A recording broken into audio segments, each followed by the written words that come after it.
Hi అండి, welcome back to Bhavi vlogs. So ఈరోజు ఈ వీడియోలో వచ్చేసరికి పాలబూరెలు అనమాట. నేను ఎప్పుడు రెగ్యులర్గా చేసే పాలబూరెలు. సో చిన్నపిల్లలు సైతం కానీ చాలా అంటే చాలా మంచిగా తినేస్తారు. ఒక్కసారి ట్రై చేయండి, చాలా బాగుంటాయి. సో మనం దానికి కావాల్సినవి ఏంటి అంటే ఒక రైసు, కొంచెం బెల్లం, పాలు సరిపోతాయి, అంతేనండి. సో చాలా అంటే చాలా బాగుంటాయి. ఒక్కసారి ట్రై చేసి కామెంట్ చేయండి. నేనైతే ఇలాగ రేషన్ బియ్యాన్ని కానీ లేకుంటే మనం రెగ్యులర్గా రైస్కి వాడుకుంటాం కదా, సో ఆ బియ్యాన్ని అయినా తీసుకోవచ్చు. నేనైతే రైస్కి వాడే బియ్యాన్ని అయితే ఒక గ్లాస్ వరకు తీసుకున్నా. దాన్ని ఒక 3-4 అవర్స్ వరకు మంచిగా నానపెట్టేసుకోవాలి. నానపెట్టుకున్న తర్వాత 2-3 టైమ్స్ వాటర్ వేసేసి మంచిగా క్లీన్ చేసేసుకోవాలి. ఇలా వాటర్ మొత్తాన్ని వంపేసి మిక్సీ అయితే పెట్టేసుకోవాలన్నమాట మెత్తగా. సో మనం ఫైన్ పౌడర్లా చేసేసుకొని దాంట్లోనే కొంచెం పాలను కూడా యాడ్ చేసుకొని మరొకసారి మంచిగా అయితే గ్రైండ్ చేసేసుకోవడమే. చాలా అంటే చాలా బాగుంటాయి అన్నమాట. సో ఇలా మంచిగా గ్రైండ్ చేసుకొని ఇంకొక బౌల్లోకి అయితే దీన్ని ట్రాన్స్ఫర్ చేసేసుకుంటున్నా. మిగిలిన రైస్ని కూడా వేసుకొని దాంట్లోనే బెల్లంని తురిమి వేసుకోవాలన్నమాట.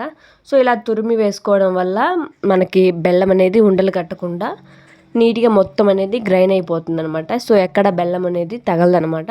సో ఇలాగా మంచిగా దాంట్లో ఇంకొంచెం పాలను కూడా యాడ్ చేసుకొని గ్రైండ్ చేసుకొని మిగిలిన మిశ్రమాన్ని కూడా దాంట్లోనే వేసేసుకొని మంచిగా కలుపుకొని ఒక 2-3 అవర్స్ మాత్రమే మళ్ళీ ఉంచేసుకోవాలన్నమాట.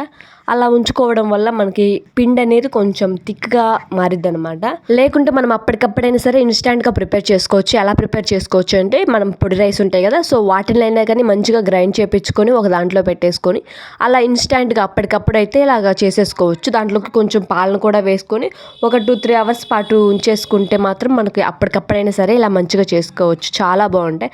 డీప్ ఫ్రైకి సరిపడా ఆయిల్ పెట్టుకొని మనం వీడియోలో చూపిస్తున్న విధంగా గంటతో అయితే మధ్యలో ఒక గంట అయితే వేసేసుకోవాలన్నమాట.